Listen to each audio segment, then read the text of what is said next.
ये एक्सपेरिमेंट आप घर पे जरूर ट्राई करना। देखो भाई, ग्लास लिया है, ग्लास के अंदर पानी है, उसके अंदर टेबल सॉल्ट सोडियम क्लोराइड हमने डिसॉल्व किया है। 2 पेंसिल लेंगे, पेंसिल के अंदर होती है लीड जिसमें होता है graphite, a good conductor of electricity, and हम लेंगे एक 9 वोल्ट की बैटरी इस तरह से। अब इसमें 2 टर्मिनल हैं, पॉजिटिव एंड नेगेटिव टर्मिनल, तो हम दोनों पेंसिल को इस तरह से एंड पे लगा देंगे एंड पानी के अंदर डुबा देंगे। तो दोनों टर्मिनल्स पे, पॉजिटिव एंड नेगेटिव दोनों टर्मिनल पे हमें गैस प्रोड्यूस होते हुए दिखाई देगी, बबल्स दिखाई देंगे। जो पॉजिटिव टर्मिनल है एनोड, उसके ऊपर क्लोरीन गैस इवॉल्व हो रही है, ये मैं आपको बता देता हूं। लेकिन जो नेगेटिव टर्मिनल है उस पर भी बबल्स आ रहे हैं। तो नेगेटिव टर्मिनल कैथोड पर कौन सी गैस प्रोड्यूस हो रही है, ये मैं आपसे जानना चाहता हूं। थोड़ा out of the syllabus question है, लेकिन बहुत ही ज्यादा मजा आएगा अगर आप इसको सॉल्व करने की कोशिश करोगे। ठीक है, थोड़ा रिसर्च करना, थोड़ा दिमाग लगाना, एंड कमेंट्स में मुझे जरूर बताना कि नेगेटिव टर्मिनल पे कौन सी गैस प्रोड्यूस हो रही है। ठीक है, आपको एक हिंट दे देता हूं, this is electrolysis of aqueous sodium chloride, aqueous sodium chloride का electrolysis. Hello everyone, my name is Parth and welcome back to my YouTube channel. तो हम देख रहे हैं metallurgy from SSC class 10 science 1 chapter number 8, जिसका देखेंगे लेक्चर 3 जो page number 98 99 पर आधारित है। एंड यहां पर हम बात करेंगे आयोनिक कंपाउंड्स। जितनी सारी बातें हम कर सकते हैं वो सारी बातें हम करेंगे about ionic compounds. And if you are new to the channel, subscribe करना, शेयर करना, वीडियो को लाइक भी करना। We also have a Telegram channel जिसकी लिंक आपको मिल जाएगी डिस्क्रिप्शन में, ज्वाइन कर लेना, वहां पर भी मैं रेगुलर अपडेट्स देते रहता हूं। तो शुरू करते हैं बिना किसी देरी के। अब देखो, आयोनिक कंपाउंड्स जो है ना, ये कैसे बनते हैं, आयोनिक बॉन्डिंग कैसे होती है, ये सब हमने लास्ट लेक्चर में, लेक्चर नंबर 2 में देखा है। अगर आपने वो लेक्चर नहीं देखा है तो उसकी लिंक यहीं कहीं पे ऊपर आ जाएगी, देख लेना वो लेक्चर। उस लेक्चर में हमने क्या बोला, metals lose electrons, metals lose करते हैं इलेक्ट्रॉन्स को एंड उनके ऊपर एक पॉजिटिव चार्ज आ जाता है। Metals lose electrons to form cations. Cations क्या होते हैं, पॉजिटिवली चार्ज्ड आयंस होते हैं, इस तरह से, बराबर।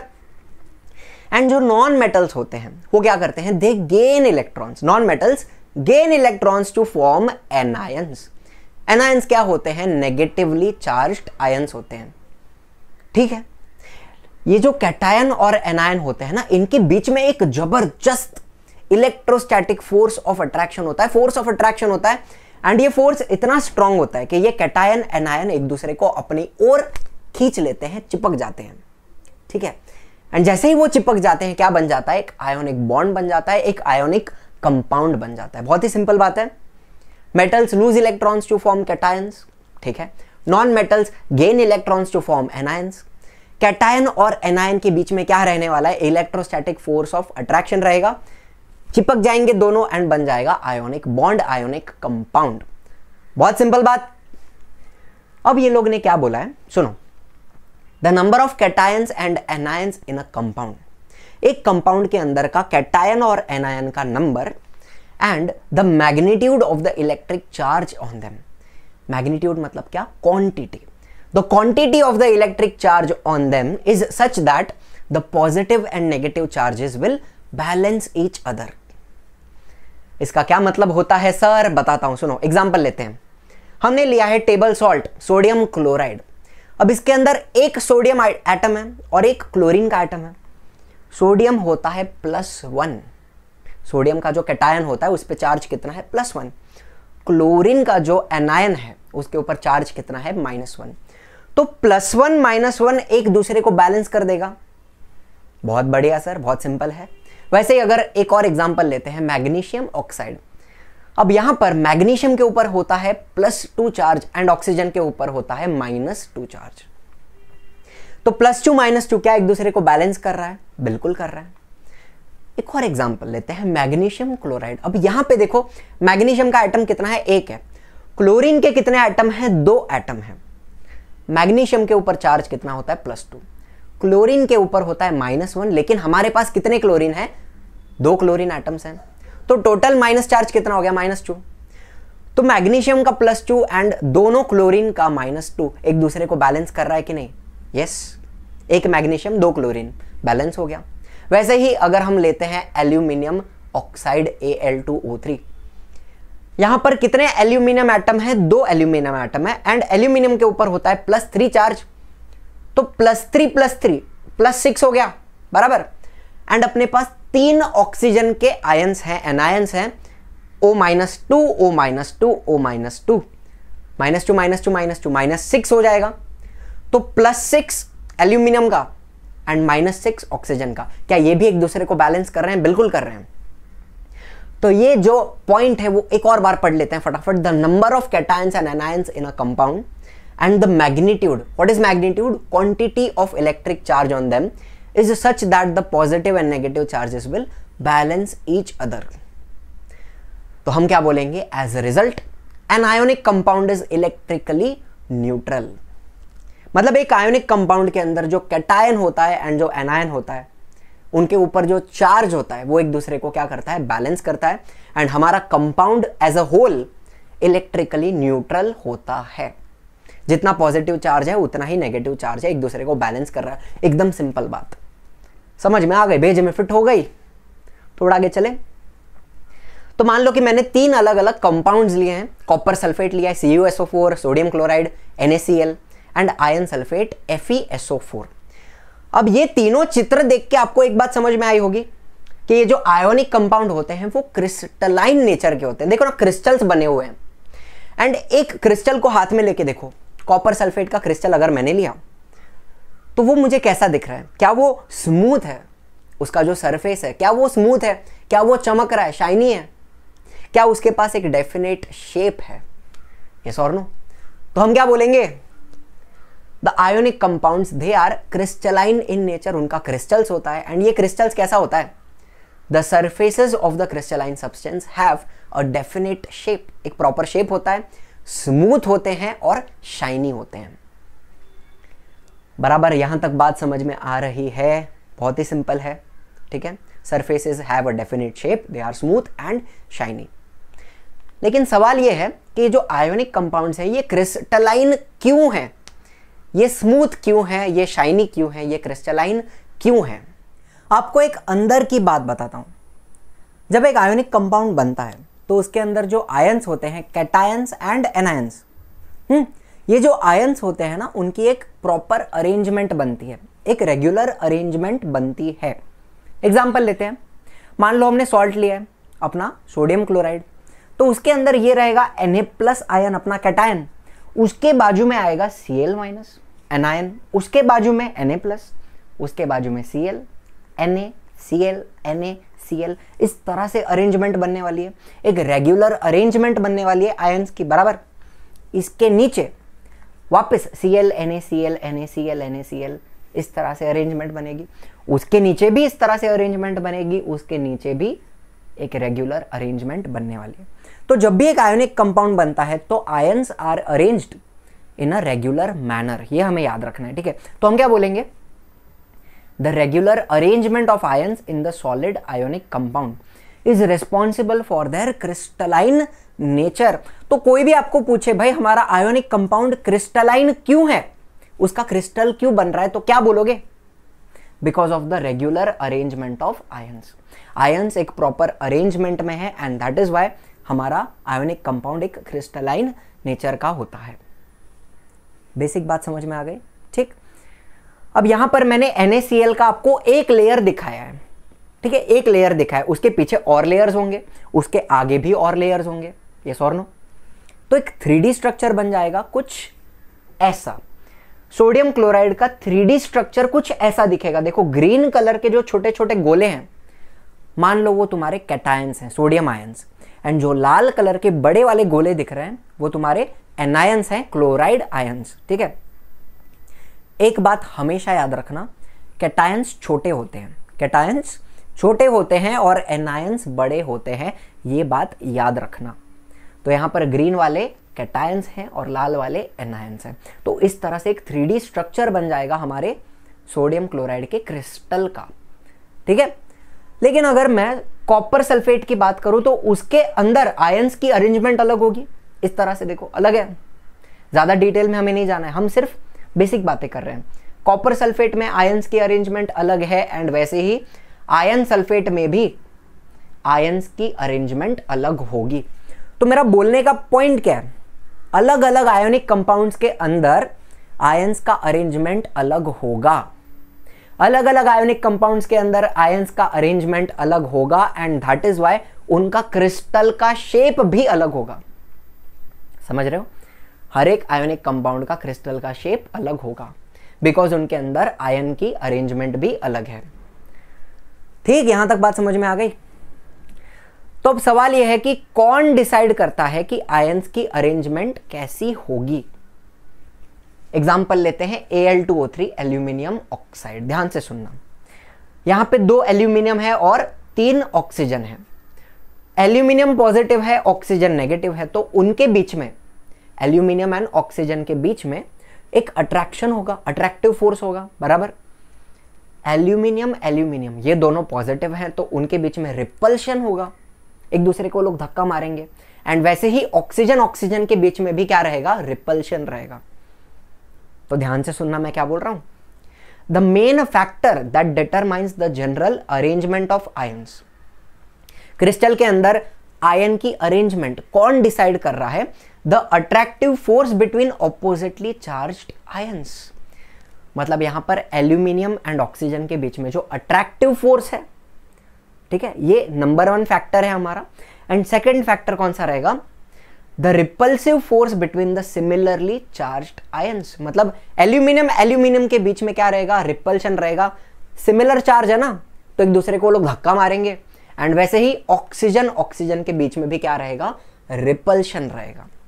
तो ये 2 फैक्टर याद रखना, attractive force between oppositely charged ion and repulsive force between similarly charged ion.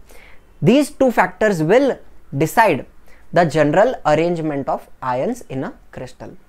Crystal के अंदर आयंस किस तरह अरेंज किए जाएंगे इसके ऊपर डिपेंड करेगा। ठीक है, सो अगर हम एक रेगुलर, एक जनरल क्रिस्टलाइन स्ट्रक्चर देखें सच एज सोडियम क्लोराइड, अगर मैं सोडियम क्लोराइड को ध्यान से देखूं तो मुझे क्या दिखेगा, negative ions are arranged around a positive ion. मतलब क्या, मान लो यहां पे मैं सोडियम को देख रहा हूं, Na+, हमारा पॉजिटिवली चार्ज आयन, हमारा कैटायन, इसके चारों तरफ कौन है, Cl-, Cl-, Cl-, Cl-। Positive ion के चारों तरफ नेगेटिव आयन होता है, बराबर है, ठीक है। एंड वैसे ही positive ions are arranged around a negative ion. तो अगर मैं Cl- को देखूं, नेगेटिव आयन हमारा एनायन, उसके चारों तरफ कौन है, Na+, Na+, Na+, Na+। Negative ion के भी चारों तरफ पॉजिटिव आयन है एंड पॉजिटिव आयन के चारों तरफ नेगेटिव आयन होता है। तो this will be the general crystalline structure. ऐसे अरेंजमेंट होने वाली है आयंस की इन अ क्रिस्टल। समझ रहे हो, पॉजिटिव के आजू बाजू सारा नेगेटिव, नेगेटिव के आजू बाजू सारा पॉजिटिव, इस तरह से अरेंजमेंट होगी। अब आपके सामने मैंने 3 क्रिस्टल स्ट्रक्चर रखे हैं, NaCl, MgO and KF। KF क्या होता है, पोटेशियम फ्लोराइड। अब तीनों का क्रिस्टल स्ट्रक्चर अलग है, अलग अलग है। ध्यान से आप एक ऑब्जर्वेशन करना, NaCl के अंदर देखो, जो छोटे वाले हैं ना, पर्पल वाले गोले, वो हमारे कैटायंस हैं, एंड जो बड़े ग्रीन वाले गोले हैं वो कौन है, एनायंस हैं। ठीक है, मैग्नीशियम ऑक्साइड में अगर आप देखो तो ग्रीन वाले गोले जो हैं, छोटे वाले, वो मैग्नीशियम आयंस हैं, कैटायंस, बहुत छोटे हैं। एंड जो ऑक्सीजन के आयंस होंगे ना, ऑक्साइड आयंस, पर्पल वाले, वो काफी बड़े हैं। मैग्नीशियम बहुत छोटा है, ऑक्सीजन बहुत बड़ा है, दिख रहा है। एंड पोटेशियम फ्लोराइड को अगर आप ध्यान से देखो तो यहां पे potassium ion and fluoride ion दोनों का साइज ऑलमोस्ट सेम है। एंड दैट इज वाई तीनों का स्ट्रक्चर अलग है। क्यों अलग है, बिकॉज तीनों के अंदर पॉजिटिव एंड नेगेटिव आयन की साइज अलग है। समझ में आ रही है बात। तो बोलने का पॉइंट क्या है, 2 of the main factors responsible for certain crystal structure are as follows. ठीक है, क्रिस्टल स्ट्रक्चर कैसा बनेगा ये 2 फैक्टर पे डिपेंड करता है। Number 1, the size of the positively and negatively charged ions. ठीक है, तीनों को अगर आप ऑब्जर्व करो, तीनों का स्ट्रक्चर अलग अलग दिखेगा, बिकॉज तीनों के अंदर पॉजिटिव एंड नेगेटिव आयन की साइज अलग है। Point number 1। And point number 2, magnitude of the electrical charge on the ions. Magnitude मतलब क्या? Quantity of the electrical charge. आपको एक एग्जांपल देता हूं, मैग्नीशियम ऑक्साइड देखो, MgO। मैग्नीशियम के ऊपर +2 चार्ज है एंड ऑक्साइड आयन के ऊपर -2 चार्ज होता है ना, तो +2 -2 एक दूसरे को बैलेंस कर देते हैं, बराबर। तो MgO के क्रिस्टल में जितना मैग्नीशियम आयंस है उतना ही ऑक्साइड आयंस होगा, जितना मैग्नीशियम उतना ही ऑक्साइड, एक दूसरे को बैलेंस कर देंगे। लेकिन अगर मैं MgCl2 देखूं, मैग्नीशियम क्लोराइड, तो उसमें कितना मैग्नीशियम है? 1 मैग्नीशियम है और 2 क्लोरीन के आयंस होते हैं, एनायंस, ठीक है। तो अगर मैं MgCl2 का क्रिस्टल स्ट्रक्चर देखूं तो उसमें क्लोराइड आयंस जो है, एनायंस, उनकी क्वांटिटी डबल होगी मैग्नीशियम से, तो उसका क्रिस्टल स्ट्रक्चर अलग बनेगा। तो ये 2 फैक्टर याद रखना। क्रिस्टल स्ट्रक्चर कैसा बनेगा ये किस पे डिपेंड कर रहा है? Number 1, size of the cation and anion, positively and negatively charged ion. Point number 2, magnitude, the quantity of the electrical charge on the ions. यहां तक बात समझ में आ गई? ये आयोनिक कंपाउंड्स क्या होते हैं, उनका क्रिस्टल स्ट्रक्चर कैसा होता है, आयंस की अरेंजमेंट कैसी होती है, ये आयोनिक कंपाउंड कैसे बनते हैं, ये सब कुछ हमने देखा, सारी बातें हमने कर ली। अब इन आयोनिक कंपाउंड्स की कुछ प्रॉपर्टीज हम देखेंगे, ठीक है। But before we do that, हम करेंगे एक छोटा सा एक्सपेरिमेंट। बर्नर जलाएंगे इस तरह से, एंड जो स्पैचुला है, जो चमची है ना, उसमें हम अलग अलग कंपाउंड लेके उन कंपाउंड्स को आग में जलाने वाले हैं इस तरह से, ठीक है। तो सबसे पहले हम लेंगे sodium chloride NaCl table salt and उसको लेके जाएंगे सीधा फ्लेम में, आग में। जब हम सोडियम क्लोराइड को जलाते हैं डायरेक्टली तो एक येलो कलर की फ्लेम दिखती है ऐसे। अब वो फ्लेम येलो क्यों दिखती है, ये अगर आपको समझना है तो आपको एटॉमिक अब्जॉर्प्शन स्पेक्ट्रम पढ़ना पड़ेगा, ठीक है। थोड़ा सा एडवांस केमिस्ट्री है, 11th-12th में आप पढ़ोगे। लेकिन अभी अगर किसी को सीखना है, समझना है, तो आप रिसर्च कर सकते हो, गूगल कर सकते हो, थोड़ा इसके ऊपर खुद से पढ़ सकते हो। Atomic absorption spectrum of sodium, इसको देखना। सोडियम क्लोराइड को जलाया तो येलो कलर की फ्लेम आई। वैसे ही अगर मैं पोटेशियम आयोडाइड ले लूं, Ki, तो मुझे एक पर्पल फ्लेम दिखती है, ठीक है। क्यों दिखती है purple flame? Atomic absorption spectrum of potassium, ठीक। एंड अगर मैं बेरियम क्लोराइड ले लूं, BaCl2, एंड उसको जलाऊं तो मुझे एक ग्रीनिश कलर की फ्लेम दिखाई पड़ती है। पॉइंट ये है बोलने का कि अलग अलग आयोनिक कंपाउंड्स को अगर आप जलाओगे फ्लेम में तो आपको अलग अलग कलर्स दिखने वाले हैं। ये भी इनकी एक प्रॉपर्टी है, ठीक है। फिर बात करते हैं कुछ general properties of ionic compounds के बारे में। सबसे पहली बेसिक बात ये लोग ने क्या बताई है? The attractive force between the positively and negatively charged ions is very very strong. Cation और एनायन के बीच का इलेक्ट्रोस्टैटिक फोर्स ऑफ अट्रैक्शन बहुत ही ज्यादा स्ट्रॉन्ग होता है, ये तो हमें पता है। एंड दैट इज वाई हमारे जो आयोनिक कंपाउंड्स होते हैं ना, they are very very hard and they exist in a solid state. सारे के सारे आयोनिक कंपाउंड आपको सॉलिड मिलेंगे एंड कड़क मिलेंगे, ठीक।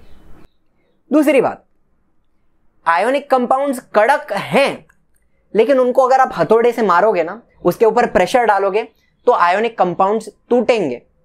Ionic compounds are brittle. Brittle मतलब क्या? इजीली टूट भी सकते हैं।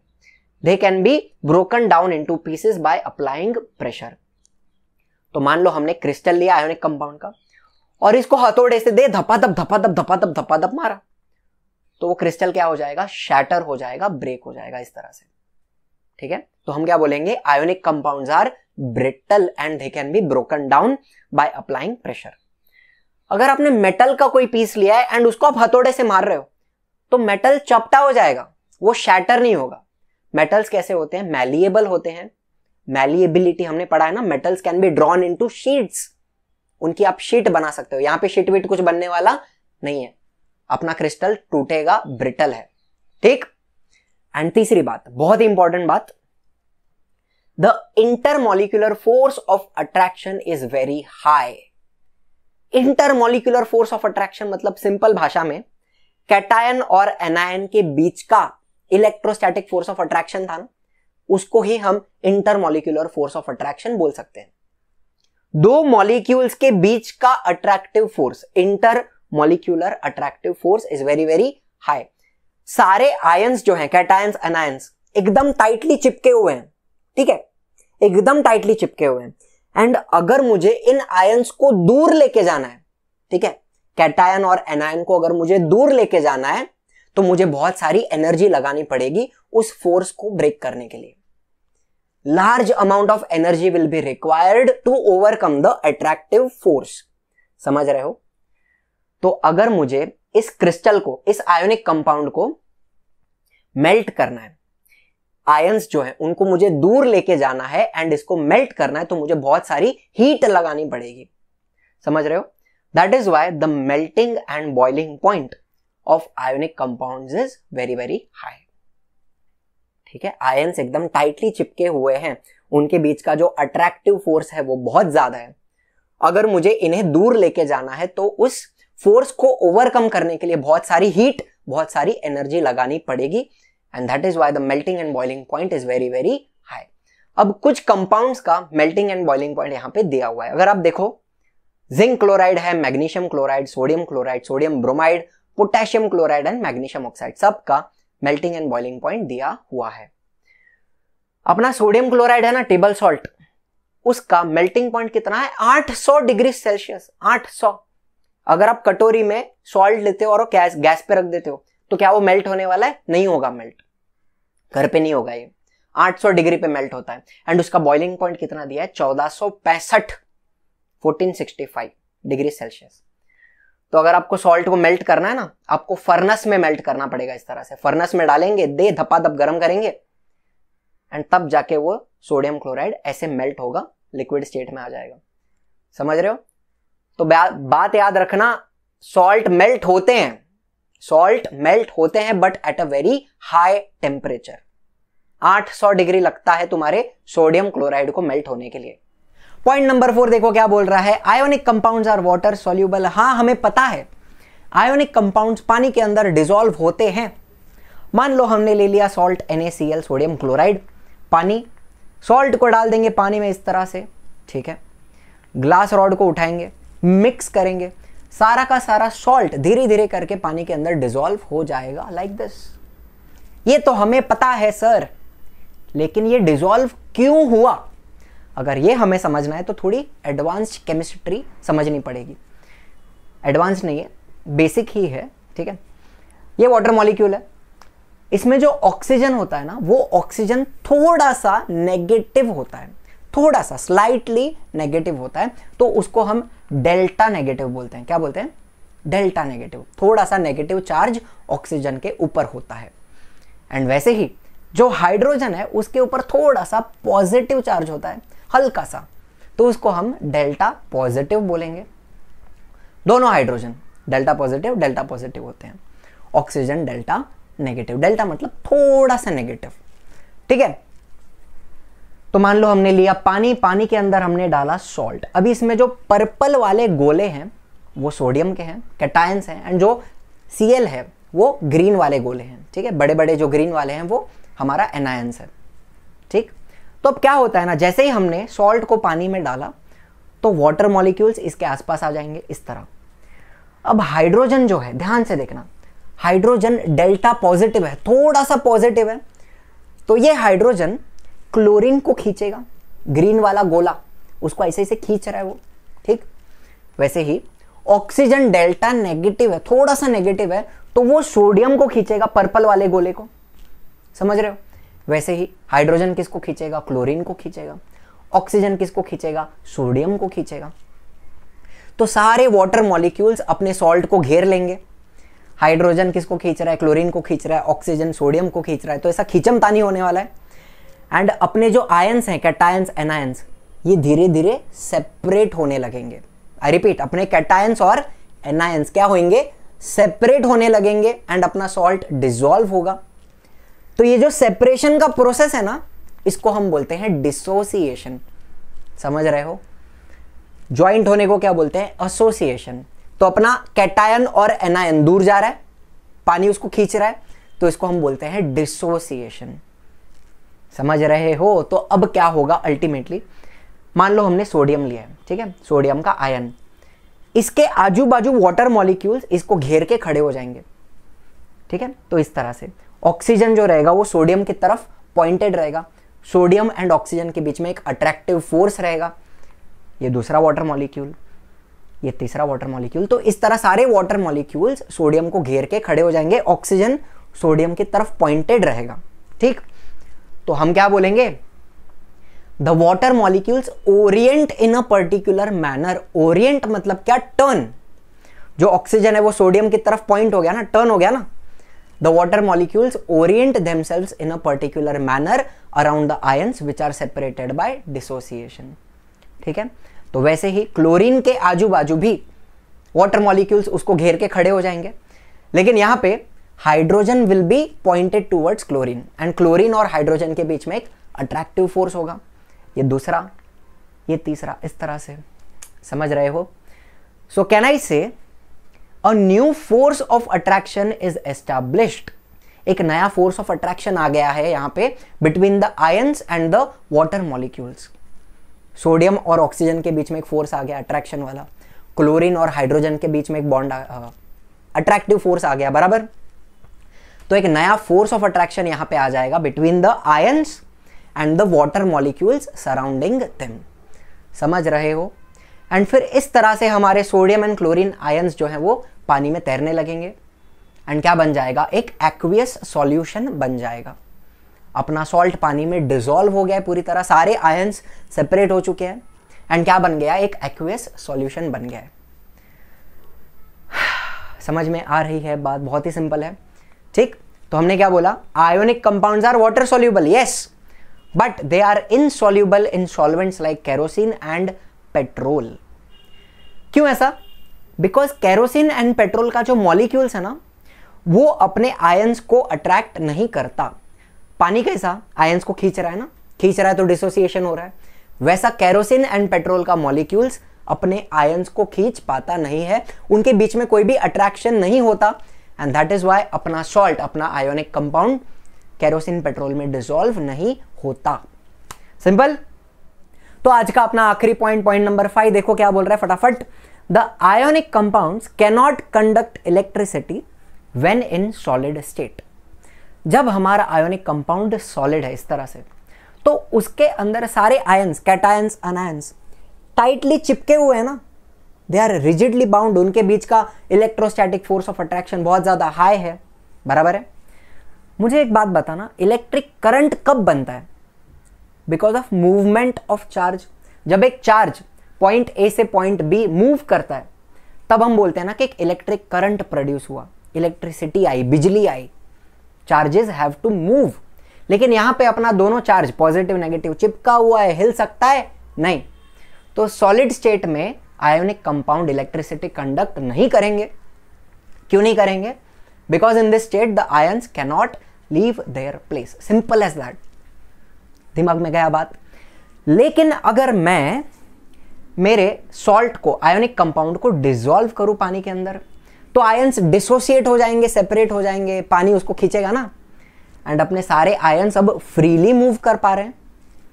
यस और no, ions are freely moving. तो अब ये सॉल्यूशन, क्या ये सॉल्यूशन इलेक्ट्रिसिटी कंडक्ट कर सकता है? हाँ, बिल्कुल करेगा। तो हम क्या बोलेंगे, the aqueous solution of ionic compound. Aqueous solution मतलब क्या, आयोनिक कंपाउंड को पानी में डिसॉल्व किया है। The aqueous solution of ionic compound will conduct electricity as they contain dissociated ions. अपने आयंस डिसोसिएट हो चुके हैं और फ्रीली मूव कर पा रहे हैं। एक बात, लेकिन दूसरी बात, मान लो मैंने सॉल्ट को डिसॉल्व नहीं किया, उसको मैंने डिसॉल्व नहीं किया, उसको मैंने बहुत हीट किया और मेल्ट कर दिया। सॉल्ट को मैंने मेल्ट किया। जब सॉल्ट मेल्ट होगा तब भी उसके आयंस फ्रीली मूव कर पाएंगे, यस और नो। एंड तब मोल्टन स्टेट में भी अपना सॉल्ट इलेक्ट्रिसिटी कंडक्ट कर पाएगा, यस। तो हम क्या बोलेंगे, इवन इन द फ्यूज्ड और मोल्टन स्टेट। फ्यूज्ड मतलब ही मोल्टन, दूसरा नाम है उसका। इवन इन द फ्यूज्ड और molten state they can conduct electricity as the ions are mobile. Mobile मतलब क्या, मूव कर पा रहे हैं फ्रीली। तो दो बातें याद रखनी है यहां पे, aqueous solution of ionic compound electricity conduct करेगा, यस, हाँ। फ्यूज्ड और molten state of ionic compound ये भी इलेक्ट्रिसिटी कंडक्ट करेगा, बिकॉज उसके अंदर भी आयंस फ्रीली मूव कर पाएंगे। क्लियर हो गई इतनी बात? तो एक आखिरी बात बताता हूं, चलो। ये अपना एक्सपेरिमेंटल सेटअप है। मैंने 2 ग्रेफाइट के इलेक्ट्रोड लिए हैं। इलेक्ट्रोड मतलब क्या, रॉड जैसा ही होता है, सिंपल। ग्रेफाइट आपको पता है पेंसिल के लीड में होता है, मैंने आपको बताया it is a good conductor of electricity. Carbon का एक एलोट्रोप है, ठीक। ग्रेफाइट के मैंने 2 इलेक्ट्रोड लिए हुए हैं। ऊपर आपको एक स्विच दिख रहा है जो अभी बंद है, बल्ब दिख रहा है जो जल रहा नहीं है, इलेक्ट्रिसिटी पास नहीं हो रही है, एक बैटरी भी लगाई हुई है। अब लेफ्ट हैंड साइड का जो इलेक्ट्रोड है वो बनेगा अपना कैथोड, नेगेटिव टर्मिनल, ठीक। एंड राइट हैंड साइड का जो अपना इलेक्ट्रोड है वो बनेगा एनोड, पॉजिटिव टर्मिनल, इस तरह से। कूल।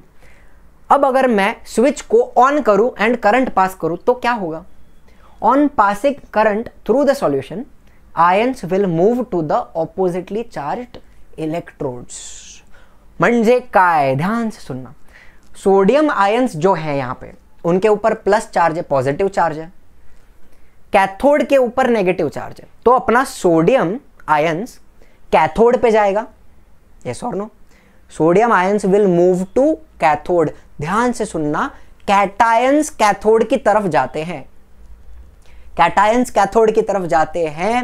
एंड अपना क्लोरीन आयन्स, एनायंस, उनके ऊपर नेगेटिव चार्ज है, वो लोग पॉजिटिव इलेक्ट्रोड पे जाएंगे। Anions go to anode, simple as that. Cations cathode, anions anode, cations cathode, anions anode, ठीक है। Ions will move to oppositely charged electrode, इस तरह से।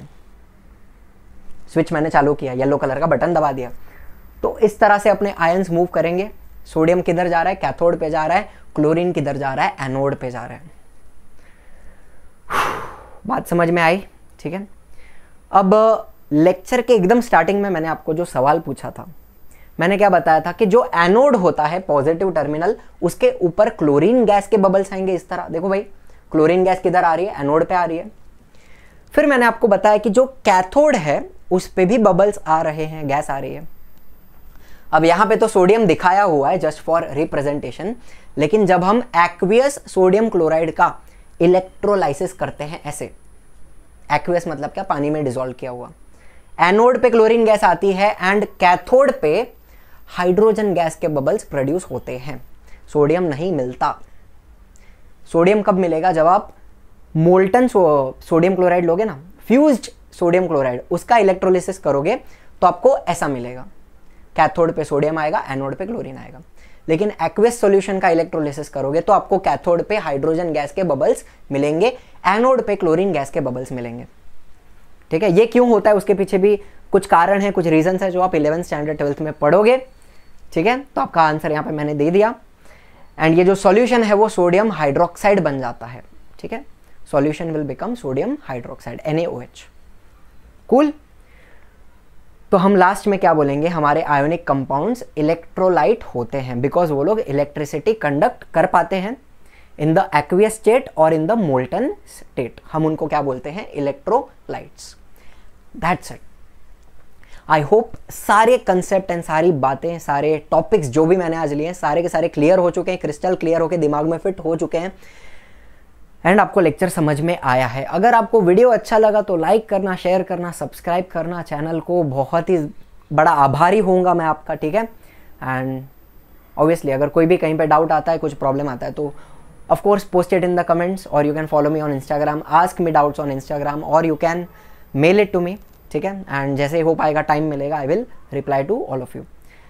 Thank you so much for watching and guys, peace out.